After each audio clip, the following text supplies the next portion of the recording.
Hi guys, good morning at welcome sa aking channel at welcome back dito sa garden. Ayan guys, silipin natin yung ating mga bonggambilya ngayong tag-ulan. So bago yan, flex ko lang yung aking mga aglaw dito. Ayan, yung mga nagagandahan nating aglaw.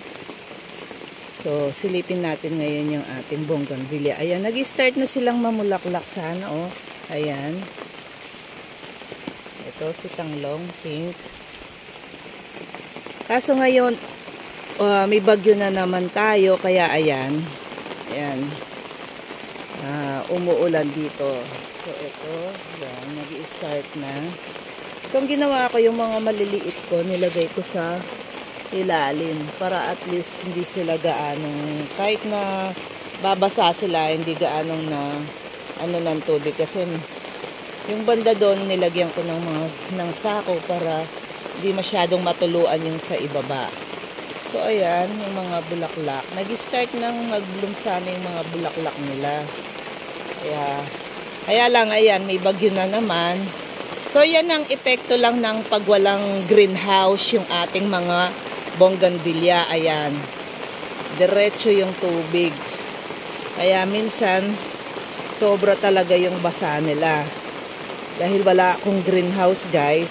So ayan, yung mga pinakita ko nung nakaraan na 2 weeks din ng ulan, na nalagas yung kanilang mga dahon, nag-i-start na silang tumubo uli. Ayan, pakita ko sa inyo, ayan yung ganito. So mga nakaraan na mga bagyo na 2 weeks na straight na ulan, nawala na ng dahon nito. Pero ayan o, nag-i-start na naman. Ayan. Sana ngayong umuulan, hindi maglaglagan yung kanilang mga dahon. So, ayan, yung mga tanim kong mais pala. Ayan. Ayan na sila. Maliliit na sila. Nabili ko lang yung buto ng mais sa Shopee. So, ito pa yung mga bonggambilya natin. So, ayan, punta naman tayo dito. Ayan, ito yung mga maliliit na naglaglagan yung mga dahon din. Ayan, nag-start na sana silang mag-bloom din. Maglumag dahon. Ayan, ito. Ayan.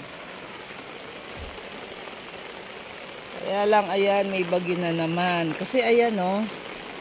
Ayan yung ating mga pananim, walang greenhouse. Di kami nakagawa ng greenhouse, guys. So, ayan, si kalamansi natin. Ayan, dami niyang mga patubong bulaklak. Ayan, nakatubong bulaklak. Tapos ito din, may mga bunga naman. Nakuhanan na ng bunga ito eh.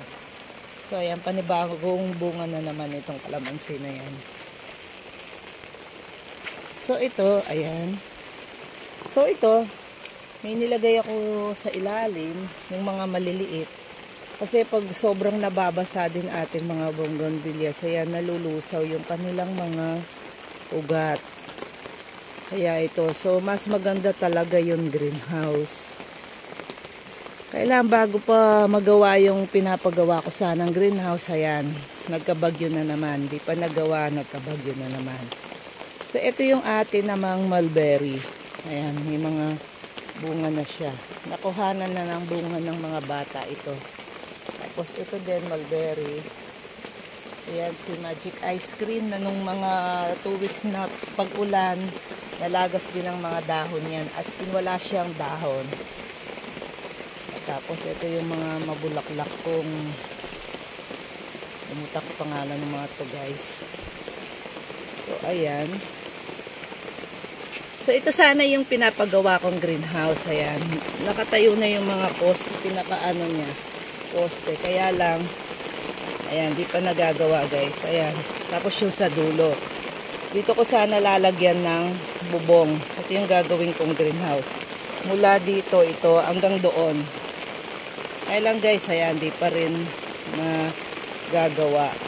So, ito yung mga nakatanim natin sa paso.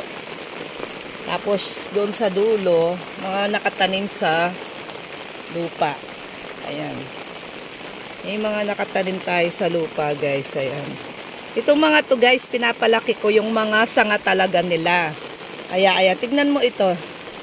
O, ayan, ang laki na. O, dati nung tinanim ko yan, di pa gaanong malaki. Pero, ayan. Ayan. Ang purpose ko lang dito talaga, kaya ayan, nag-wild sila, ay mapalaki yung kanyang mga sanga. Kapag malaki yung mga sanga niyan,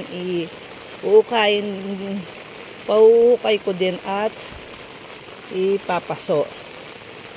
So, medyo matagal-tagal pa. Wala pa mang ilang buwan pa lang yan na nakatanim. So, ito nag-start na siyang mamulaklak. Pero, ayan, muulan na naman.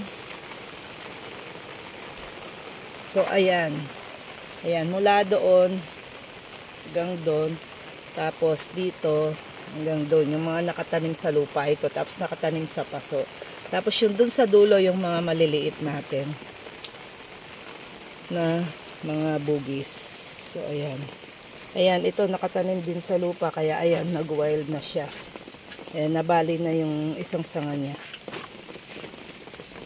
So, ayan. Ayan si Tanglong. Malaki na rin yung kanyang stem. So, yan lang guys for today. Yan, pinakita ko lang guys yung ating mga bougainvilleas ngayong may ulan na naman, may bagyo. So, ayan guys, thank you so much sa inyong lahat at see you on my next vlog. Ingat po tayong lahat. Bye guys!